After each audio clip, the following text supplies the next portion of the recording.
On the morning of September 11, 2001, the world changed in ways no one could have imagined. It began as an ordinary Tuesday in the United States.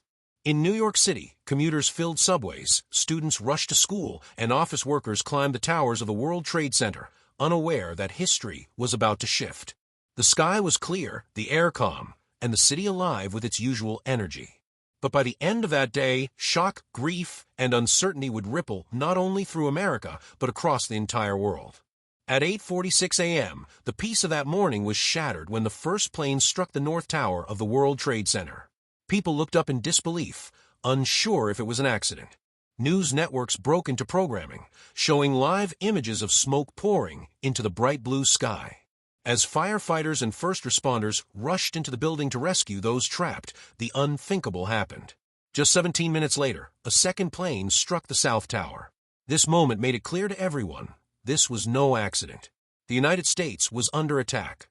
Panic spread through the streets of New York. Thousands of people fled the towers, while others were trapped on upper floors.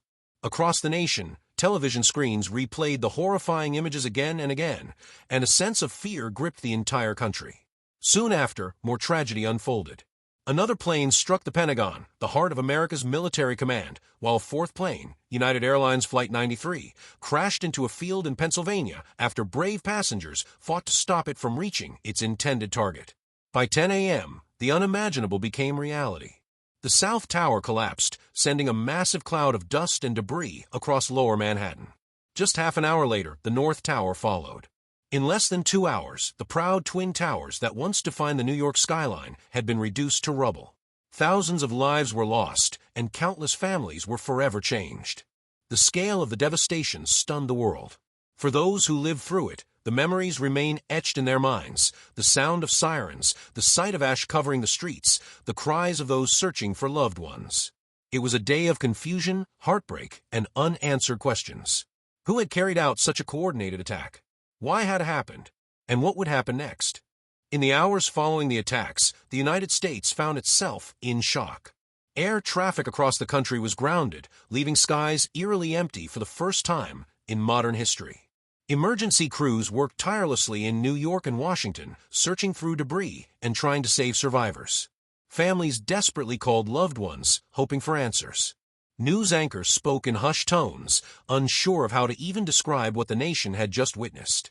By evening, President George W. Bush addressed the country, calling the events acts of terror and vowing that those responsible would be found and brought to justice. The words carried weight as Americans gathered around televisions, grieving yet uniting under a shared sense of loss and resilience. Around the world, messages of solidarity poured in. Cities in Europe held moments of silence, flags were lowered in Africa and Asia, and people in every corner of the globe lit candles in remembrance. But while grief brought unity, fear also began to spread. Security was heightened everywhere, from airports to government buildings, and questions of vulnerability hung in the air.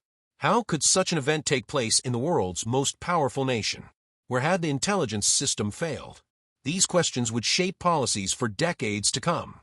In the weeks after the attacks, investigators pieced together the details of how the tragedy had been planned and carried out. It became clear that this was a highly coordinated operation involving multiple individuals. The discovery of passenger lists, communication records, and other evidence led to the identification of the perpetrators. Soon, the name Al-Qaeda became known around the world, along with its leader, Osama bin Laden. The United States declared what became known as the War on Terror.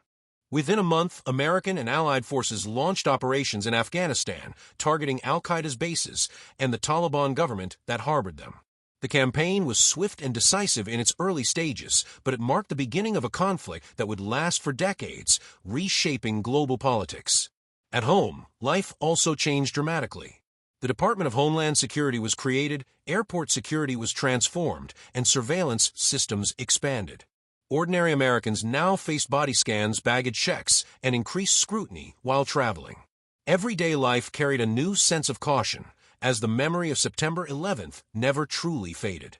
The human cost of 9/11 went far beyond the tragic loss of nearly 3,000 lives on that day.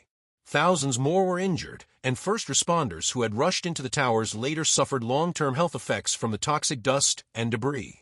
Families endured years of mourning, while survivors carried scars, both visible and invisible. Memorials began to take shape, offering places for reflection and healing. One of the most profound transformations was the rise of the National September 11th Memorial and Museum in New York City, located at the site where the Twin Towers once stood. The reflecting pools, etched with the names of every victim, became symbols of remembrance and resilience. Each year, on the anniversary, the nation pauses for moments of silence at the exact times when the planes struck and when the towers fell. Globally, 9/11 altered the way nations approached security and international cooperation. Intelligence sharing increased, alliances shifted, and debates over civil liberties became central in democracies worldwide. While some saw the new measures as necessary for protection, others worried about freedoms being eroded in the name of safety. 2 decades later, the legacy of 9/11 remains powerful. It reshaped geopolitics, leading to prolonged wars in Afghanistan and Iraq, and altering the balance of international relations. For millions of people, it defined the beginning of a new era where the threats of extremism, global security, and state surveillance became daily realities. But beyond politics, the human story endures. The courage of firefighters, police officers, medical staff, and ordinary citizens who helped strangers on that day is still remembered. The resilience of survivors and the determination of families to honor their loved ones continues to inspire. And the way nations came together in grief showed that even in tragedy, unity is possible. The attacks of September 11th were a turning point in history. They revealed the fragility of security, the strength of human solidarity, and the deep consequences of global conflict. To this day, they remain one of the most significant events of the 21st century, shaping the world we live in. And as each anniversary passes, the message is clear. We remember, we reflect, and we continue to seek a future where such tragedy never happens again.